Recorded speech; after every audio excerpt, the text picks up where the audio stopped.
Hello दोस्तों, स्वागत है आप सभी का मेरे इस यूट्यूब चैनल पे। तो कैसे हैं आप सब? उम्मीद करते हैं आप सभी स्वस्थ होंगे। तो आज की इस वीडियो में हम लोग वाच्य के भेद पढ़ेंगे। वाच्य के भेद पढ़ने से पहले हम लोग वाच्य की परिभाषा देख लेते हैं, फिर उसके बाद देखेंगे वाच्य के कुल कितने भेद होते हैं, उसकी परिभाषा और उसके उदाहरण। तो वाच्य एक व्याकरणिक तत्व है। वाच्य से हमें ये पता चलता है कि वाक्य में कर्ता, कर्म और भाव में से किसकी प्रधानता है। वाक्य में कर्ता या कर्म या भाव की प्रधानता बताने वाली क्रिया को हम वाच्य कहते हैं।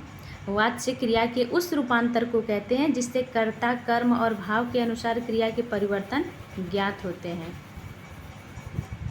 तो ये तो हुआ वाच्य की परिभाषा।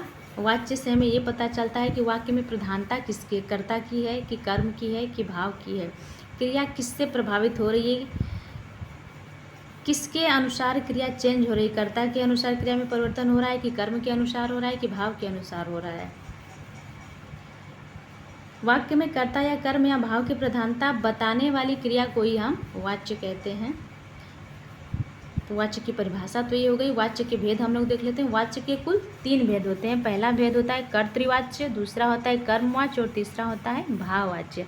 सबसे पहले हम लोग कर्तृवाच्य को देखते हैं। कर्तृवाच्य वाक्य में क्रिया जब कर्ता के अनुसार रहती है तब क्रिया कर्तृवाच्य की कहलाती है। जिस वाक्य में कर्ता की प्रधानता होती है, कर्ता के अनुसार क्रिया में परिवर्तन होता है, कर्ता के अनुसार क्रिया चलती है, क्रिया का संपादन होता है, वो वाक्य कर्तृवाच्य होता है। जैसे उदाहरण है कि राम पत्र लिखता है। राम यहाँ पे कर्ता है, राम के अनुसार, राम पुल्लिंग लिंग है, राम के अनुसार यहाँ पे क्रिया संचालित हो रही है, संपादित हो रही है कि लिखता है। राम पत्र लिखता है, हम इसको ये कभी नहीं पढ़ सकते कि राम पत्र लिखती है। तो ये तो रहा राम पत्र लिखता है, राम कर्ता के अनुसार क्रिया हो रही है यहाँ पे। दूसरा उदाहरण है कि सीता पुस्तक पढ़ती है। यहाँ पे सीता स्त्रीलिंग है, सीता पुस्तक पढ़ती है, पुस्तक आपका कर्म हो गया, पढ़ती है यहाँ पे ये क्रिया हो गई। तो क्रिया सीता के अनुसार हो रही है कि सीता पुस्तक पढ़ती है। इस वाक्य में कर्तृवाच्य है, इस वाक्य में कर्ता प्रधान है, कर्ता के अनुसार ही क्रिया संपन्न हो रही है। ये तो रहा कर्तृवाच्य। अब हम लोग दूसरा कर्मवाच्य को देख लेते हैं। जिस वाक्य में क्रिया जब कर्म के अनुसार रहती है उसे हम कर्मवाच्य कहते हैं। अर्थात जो क्रिया कर्म के अनुसार परिवर्तित होती है, जिस वाक्य में कर्म की प्रधानता होती है उसे हम कर्मवाच्य कहते हैं।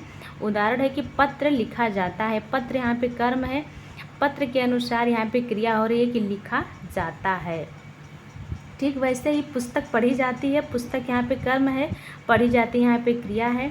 कर्म के अनुसार ही यहाँ पे क्रिया संपन्न हो रही है कि पुस्तक पढ़ी जाती है। अर्थात इस वाक्य में, इन दोनों उदाहरण में कर्म की प्रधानता है, इसलिए ये वाक्य कर्मवाच्य है। कर्म की प्रधानता जिस वाक्य में होती है वहाँ पे कर्मवाच्य होता है। अब हम लोग भाववाच्य को देख लेते हैं। भाववाच्य क्या कहता है? वाक्य में क्रिया जब कर्ता और कर्म के अनुसार न होकर स्वतंत्र रूप में रहती है तब उसे हम भाववाच्य की क्रिया कहते हैं।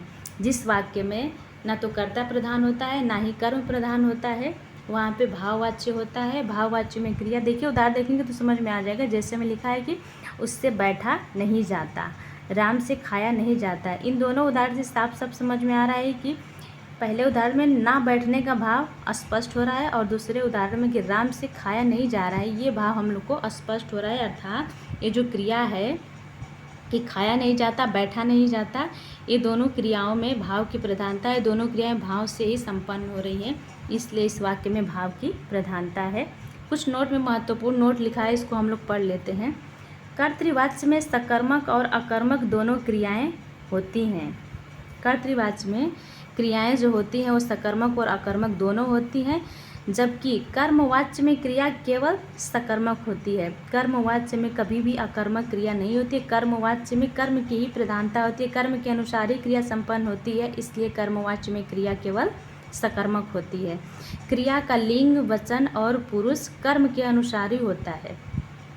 कर्मवाच्य में क्रिया का लिंग, वचन और पुरुष कर्म के अनुसार ही होता है, जबकि भाववाच्य में क्रियाएं प्रायः अकर्मक होती हैं। भाववाच्य में कर्म की प्रधानता नहीं होती है, इसमें अकर्म की प्रधान कर्म नहीं रहता है।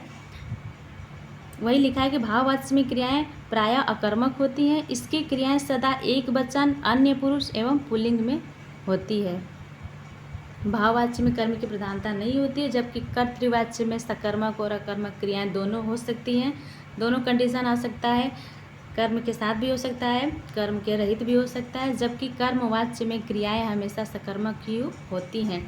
तो ये तो रहा कर्तृवाच्य, कर्मवाच्य, भाववाच्य, इन सब के बारे में हम लोग पढ़ लिए, उदाहरण परिभाषा देख लिए। कुछ नोट है, महत्वपूर्ण नोट है, इसको आप लोग देख लीजिएगा। कभी कभी पूछता है कि कर्मवाच्य में क्रियाएं होती हैं सकर्मक होती हैं कि अकर्मक होती हैं, तो कर्मवाच्य में क्रियाएं हमेशा सकर्मक होती हैं।